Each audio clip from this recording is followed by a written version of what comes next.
पुण्यात गुन्हेगारीनं आता अक्षरशः कळस गाठला। लैंगिक अत्याचार, छेडछाडीच्या घटना, अनैतिक संबंधातून होणारे खून अशा कितीतरी घटना दिवसागणिक घडत असताना अशीच एक लाजिरवाणी घटना घडली।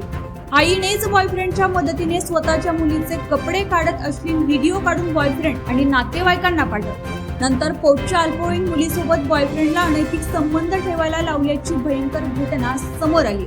अल्पवयीन मुलीने आईचे आणि तिच्या प्रियकराचे प्रेम संबंध त्यांच्या घरमालकाला सांगितल्यानं आईने हा संतापजनक प्रकार केला आहे। अल्पवयीन मुलीला याची माहिती मिळाल्यानंतर तिने घरमालकाला आई आणि आईच्या बॉयफ्रेंडने केलेल्या कृत्याची माहिती दिली। त्यानंतर आरोपी आई आणि तिचा प्रियकर दोघेही फरार झाले होते। या घटनेची माहिती पोलिसांना मिळाल्यानंतर त्यांनी फरार आरोपी आई आणि तिचा प्रियकराचा शोध घेण्यास सुरुवात केली। कसून चौकशी करत नराधम आईसह तिच्या बॉयफ्रेंडला बिबेवाडी पोलिसांनी अटक केली। या घटनेनं परिसरात नागरिकांनी संताप व्यक्त केला।